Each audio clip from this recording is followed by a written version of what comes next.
नमस्कार, आपकी आवाज़ चैनल देख रहे हैं आप और मैं हूं आपके साथ साक्षी सोनी। आप सभी इंतज़ार कर रहे थे काफ़ी दिनों से कि भारतीय जनता पार्टी अपने उम्मीदवारों की घोषणा करे, तो आज की वो घड़ी आ गई है जब भारतीय जनता पार्टी यानी कि बीजेपी ने हरियाणा की 4 सीटों के ऊपर उम्मीदवारों की घोषणा कर दी है। इससे कुछ ही देर पहले आप लोगों ने देखा था कि लगभग काफ़ी सालों से कांग्रेस पार्टी के अंदर एक प्रबल दावेदारी जो है नवीन जिंदल ने निभाई थी।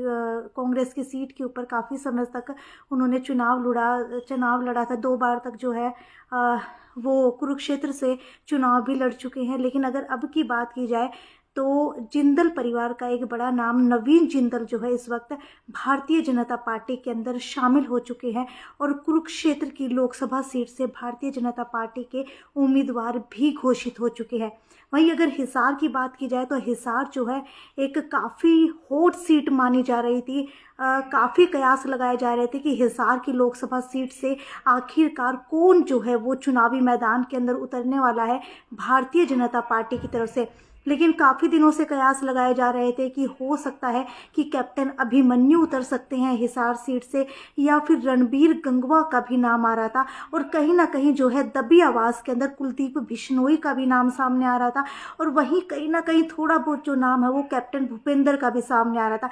इन चारों के अंदर काफ़ी ज़्यादा जो है उठापटक जारी थी। लेकिन काफ़ी समय से जो है हिसार की जनता के अंदर यही एक नाम आ रहा था कि कैप्टन अभिमन्यु शायद जो है भारतीय जनता पार्टी के उम्मीदवार हिसार लोकसभा सीट से हो सकते हैं, क्योंकि पूर्व सांसद जो है ब्रिजेंद्र सिंह उन्होंने पार्टी छोड़ दी है। उसके बाद कयास लगाए जा रहे थे कि आखिरकार ब्रिजेंद्र सिंह को कौन सी पार्टी से चुनाव लड़वाया जाएगा, कौन सी सीट से जो है चुनाव लड़वाया जाएगा। लेकिन अब अगर हिसार की बात की जाए तो हिसार के अंदर अभी अभी, जी हाँ, अभी अभी बिग ब्रेकिंग हम आपको दे रहे हैं कि हिसार की लोकसभा सीट से उम्मीदवार की भारतीय जनता पार्टी ने घोषणा कर दी है।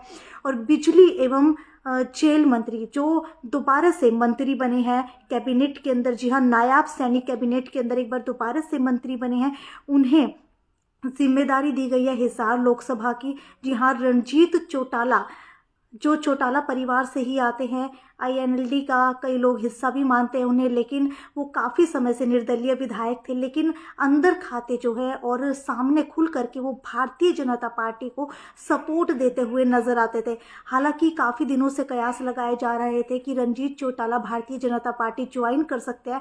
वहीं अचानक से घोषणा होती है कि आज रात 8 बजे रणजीत चौटाला भारतीय जनता पार्टी को ज्वाइन करेंगे और उसके बाद लगभग 8:30 बजे बीजेपी जो है अपनी लोकसभा सीटों की कुछ जगह के उम्मीदवार की घोषणा कर सकती है। अचानक से जो है ये फैसला लिया गया। 8 बजे जो है रणजीत चौटाला ने भारतीय जनता पार्टी सिरसा के अंदर ज्वाइन की और 8:30 बजे भारतीय जनता पार्टी ने उम्मीदवारों की घोषणा कर दी और उन उम्मीदवारों के अंदर से हिसार सीट के ऊपर नाम निकल करके आया रणजीत चौटाला का।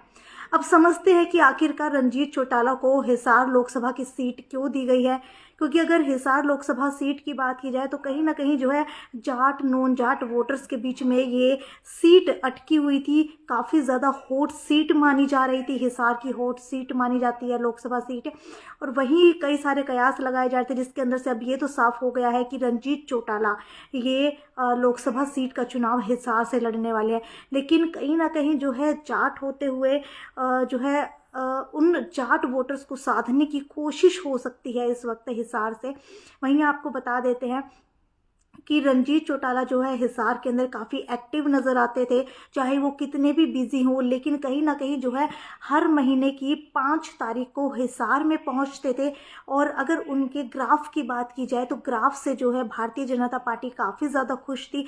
इसीलिए हो सकता है कि रणजीत चौटाला को चुनावी मैदान के अंदर हिसार से उतारा गया है, क्योंकि हिसार के वोटर्स के अंदर, पत्रकारों के अंदर या फिर जितनी भी जनता है हर महीने की 5 तारीख को वो समस्याएं सुना करते थे। समस्या सुनने के दौरान काफ़ी सारे जो लोग हैं वो उन्होंने उनकी समस्याएं सुलझा करके उन्हें जो है साध लिया था। और कहीं ना कहीं जो है हिसार के आसपास के गाँवों से अक्सर लोग महीने की 5 तारीख का इंतज़ार किया करते हैं कि कब जो है रणजीत चौटाला यहाँ पर आएंगे और उसके बाद उनसे समस्या का समाधान करवाएंगे। काफ़ी सारे समस्या के समाधान जो है उस वक्त होते भी थे और काफ़ी ज़्यादा लोग जो है रंजीत चौटाला से खुश भी रहते थे।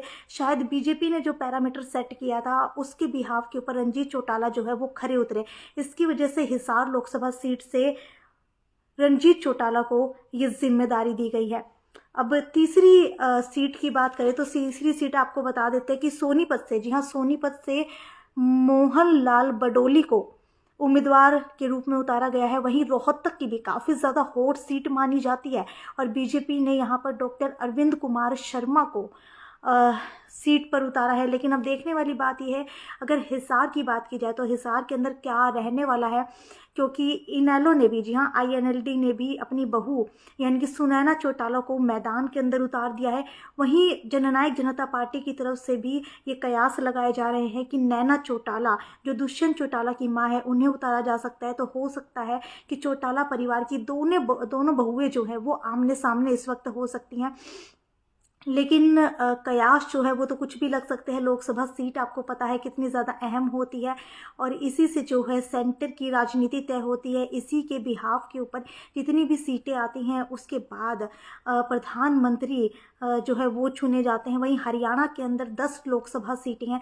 इसके अंदर से भारतीय जनता पार्टी कितनी सीटों को साध पाएगी? पिछली बार भी नारा दिया गया था, इस बार भी 10 की 10 सीटों का नारा दिया गया है। लेकिन इस बार हिसार के अंदर बड़ा ही रोचक चुनाव ये रहने वाला है। भारतीय जनता पार्टी, कांग्रेस, INLD और JJP के बीच के अंदर आपको क्या लगता है कि इस बार क्या चौटाला बहुएं जो है हिसार से आमने सामने होंगी? और बात की जाए, कांग्रेस ने अभी तक अपने उम्मीदवार की घोषणा नहीं की है, लेकिन भारतीय जनता पार्टी ने कांग्रेस से पहले अपने उम्मीदवार की घोषणा करके ये साबित कर दिया है कि वो किसी से भी डरने वाले नहीं है। आपकी जो भी राय है नीचे कमेंट सेक्शन के अंदर ज़रूर लिख करके बताइए। और क्या लगता है कि बिजली एवं जेल मंत्री रंजीत चौटाला जो है क्या हिसार की इस हॉट सीट को निकाल पाएंगे? क्या लोगों का दिल जीत पाएंगे? और क्या जो है जो पार्टी ने उनके ऊपर भरोसा किया है उस भरोसे के ऊपर खरे उतर पाएंगे? वीडियो को ज़्यादा से ज़्यादा शेयर करते रहिए कि इस वक्त की सबसे बड़ी खबर है हिसार लोकसभा सीट को लेकर के। ये थी साक्षी सोनी की रिपोर्ट। आगे भी आपको पूरे 2024 के लोकसभा विधानसभा से जुड़ी हुई सारी अपडेट देते रहेंगे। वीडियो को दबा करके शेयर कर दीजिए। नमस्कार।